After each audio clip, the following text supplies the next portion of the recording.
When nature turns hostile and violent, it sometimes exacts a heavy toll from man. Its upheaval spread death and desolation. Natural disasters of varying degrees of violence strike somewhere in the world every day. Some cause horrifying destruction. It is then that international solidarity comes into play.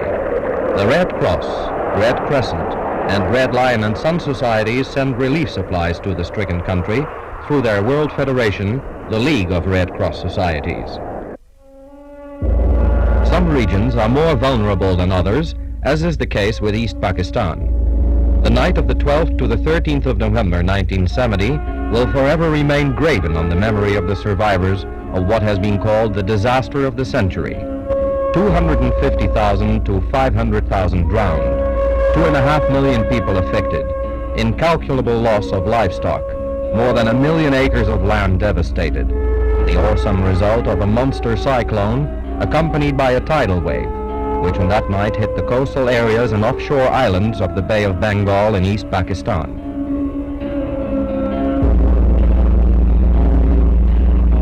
The task of the Red Cross, whose mission is to alleviate human suffering, was immense. First of all, the most urgent needs had to be met, provision made for the victims who flocked in their thousands to the distribution points to receive a little food. Relief supplies poured in from all over the world. To ensure their transport, an airlift was organized.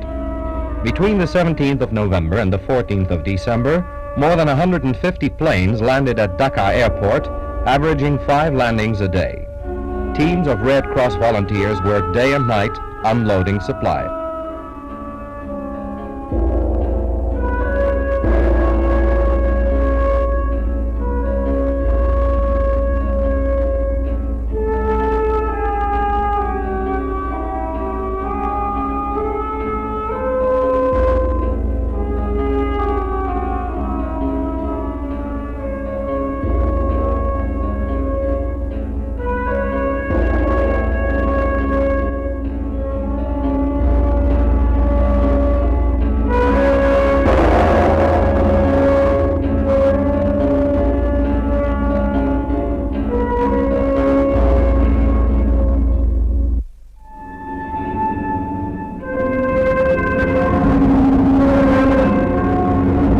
Inflatable boats with outboard motors plied the countless streams of the Ganges Delta, penetrating inland or setting out for the islands, carrying volunteers who tirelessly distributed foodstuffs, tents, blankets, clothing, and cooking utensils.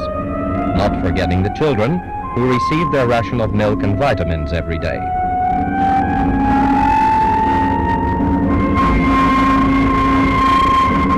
Let us hope that such sights will never be seen again, for the Red Cross is now endeavoring to contribute to a new and effective cyclone warning system and other protective measures for the population of East Pakistan.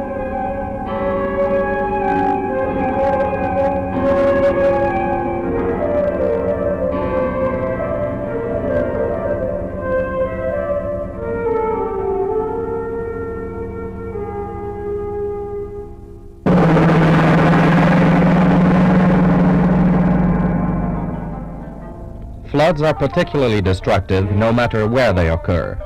In January 1970, Morocco was struck. Rains falling incessantly for several weeks had turned the rich plain of Garb into an enormous inland sea covering 600,000 acres of cultivated land. The same desolate sight in 5 provinces, water as far as the eye could reach, houses in ruins, trees uprooted. The army, auxiliary troops, police, firemen, and first aiders of the Moroccan Red Crescent turned out in full force to save countless human lives, picking up hundreds of isolated people in helicopters and lifeboats. A few months before, in September 1969, the same dramatic situation occurred in Tunisia. 2/3 of the land was underwater. The entire olive and date harvests were lost. Means of communications became unserviceable, isolating the phosphate and iron mines, principal sources of the country's revenue.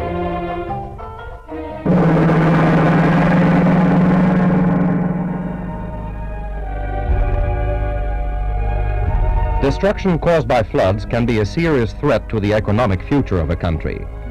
In Romania, in May 1970, thousands of factories were paralyzed by the terrible floods that devastated almost the whole country. More than 1,000 localities, among them the town of Galați, an important steel-producing center, and its port on the Danube, were entirely or partly submerged. Almost everywhere, the rescuers were confronted with mountainous piles of rubble, ruined houses, collapsed bridges, electric cables, roads and railways destroyed. A colossal reconstruction job was essential. For weeks and weeks, tirelessly and with determination, the people cleaned, repaired and rebuilt with the help of the Romanian Red Cross and 40 sister societies which had sent relief supplies in cash and in kind valued at more than 10 million Swiss francs.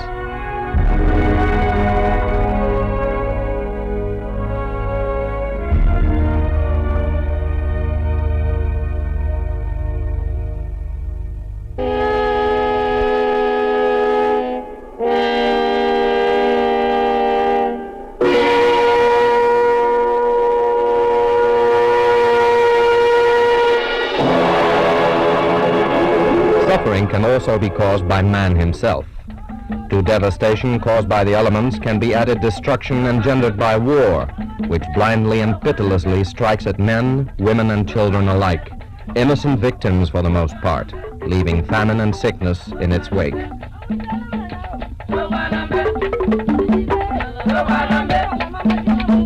3 million people to feed.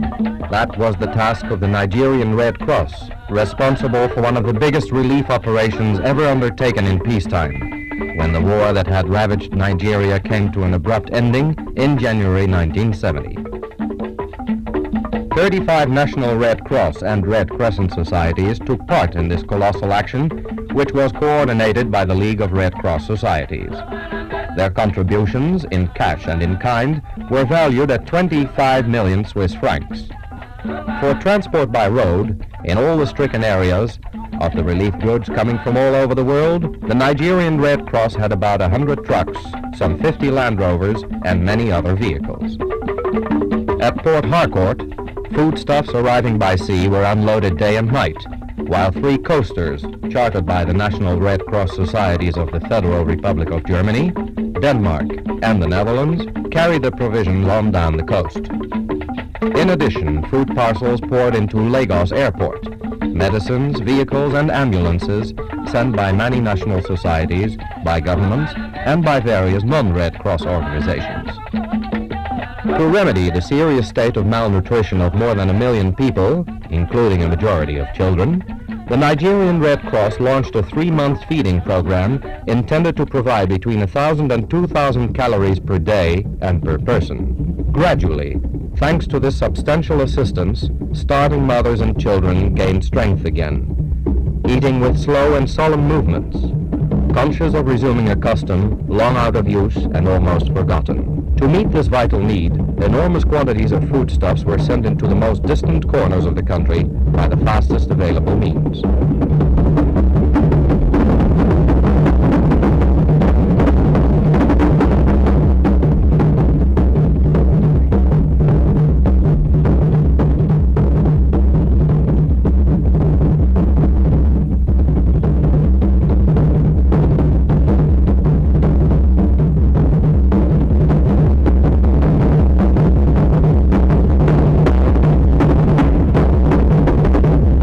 Also necessary to attend to the sick and the wounded. Doctors, nurses, and Nigerian Red Cross volunteers did not spare themselves, caring for adults and children alike in the hospitals, sick bays, and bush dispensaries. 25 medical relief teams, composed of Nigerians and foreign personnel, were distributed throughout the affected territory.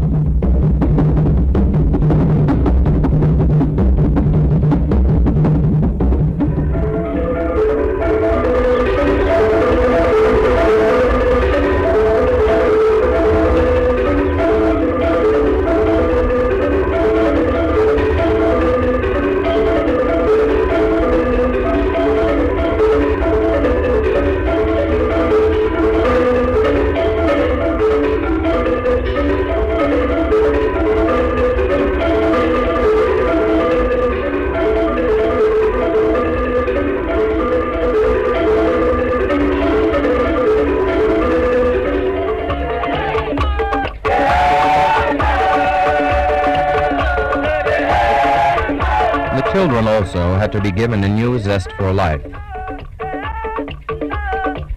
They had to be taught to play again like other children of their age.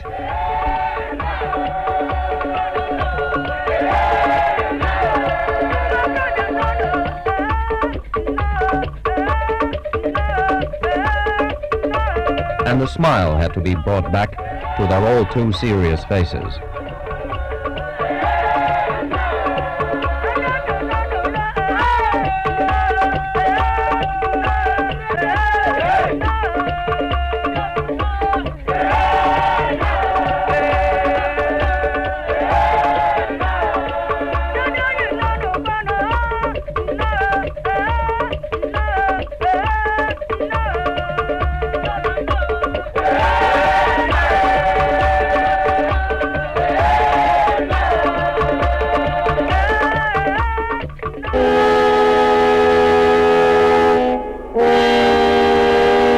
Before midnight on the 28th of March 1970, an extremely violent earthquake shook western Anatolia in Turkey, completely destroying two towns, Gediz and Emet, and seriously damaging more than 500 villages.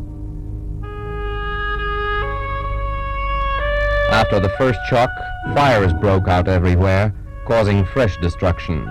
Some 3,000 people buried under the rubble were rescued and immediately received medical attention. Unfortunately, the rescuers also had to bring out more than 1,000 corpses.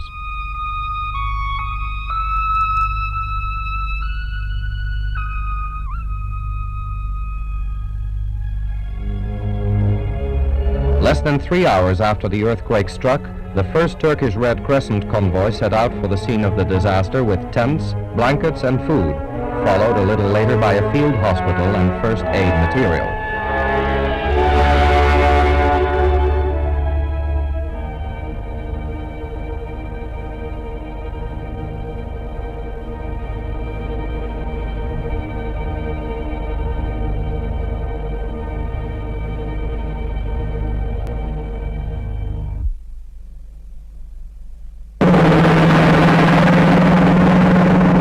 On the 26th of October 1969 at 3:15 in the afternoon, an earthquake destroyed 500 dwellings in Banja Luka, a town with a population of 65,000 in Yugoslavia.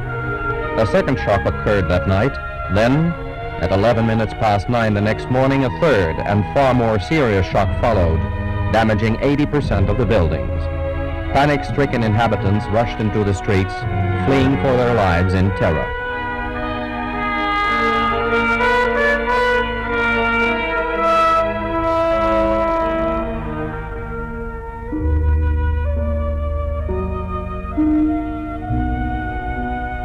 A disaster relief committee and the Yugoslav Red Cross promptly came to the assistance of the victims, providing care for the injured.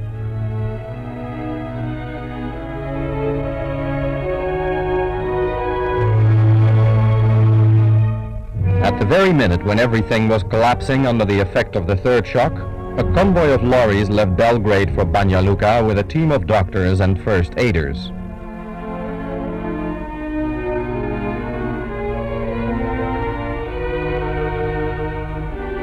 Immediately following the disaster, the authorities, with the assistance of the Yugoslav Red Cross, undertook to accommodate under canvas, as a temporary measure, the 120,000 homeless. Bread and milk were distributed daily to the stricken people in the emergency phase. In addition, 2 field kitchens, provided by the Red Cross of the Federal Republic of Germany, prepared hot meals for the victims.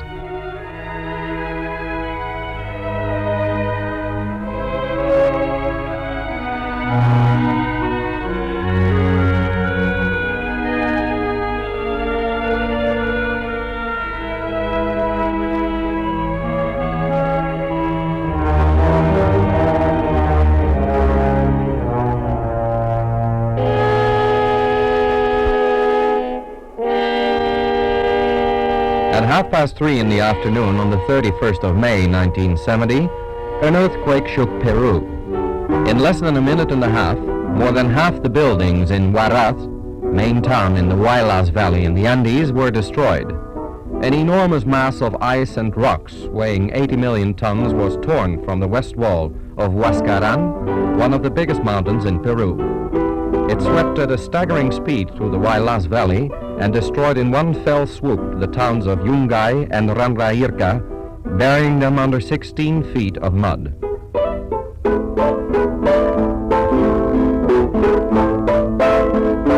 "70,000 dead, 50,000 injured, some 400,000 homeless in an area of 32,000 square miles, those were the effects of the earthquake, one of the most destructive in human memory." The news of the disaster spread rapidly, giving rise to a spontaneous movement of solidarity throughout the world. Movement which was demonstrated by the immediate dispatch of rescue teams, medicines, and foodstuffs to the devastated areas. An enormous international relief operation, coordinated by the League of Red Cross Societies, was launched with the participation of 65 national societies. One of the most urgent jobs was to evacuate and care for the injured. Doctors and nurses applied themselves to this superhuman task with devotion and with efficiency.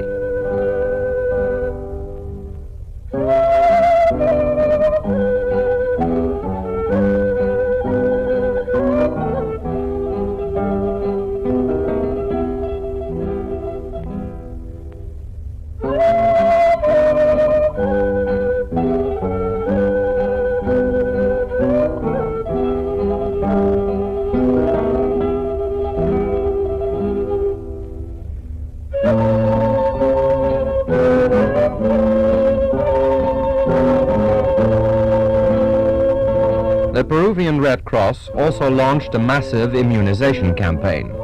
More than 50,000 people were vaccinated against smallpox, typhus, and tetanus.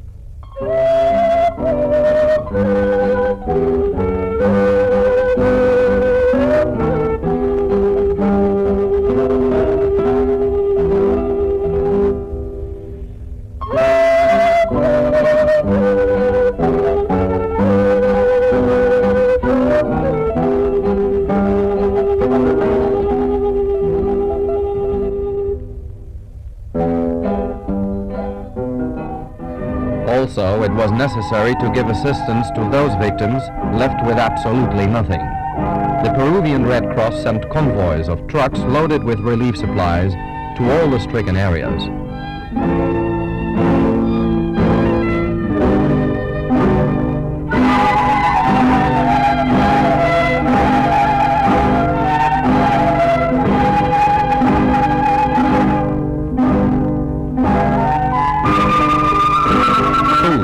Sleeping bags, blankets, warm clothing, and shoes were distributed to the victims, who in the midst of their distress were given a new lease on life.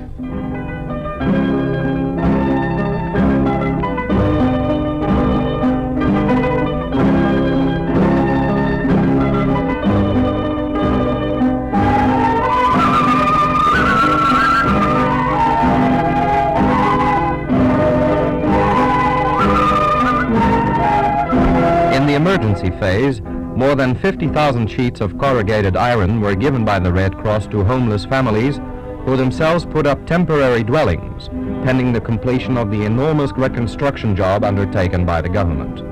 1969, 1970, record years for disasters, bringing tragedy to man, but also highlighting the magnificent gesture of international solidarity which has enabled sorely stricken people not only to survive, but also to regain hope.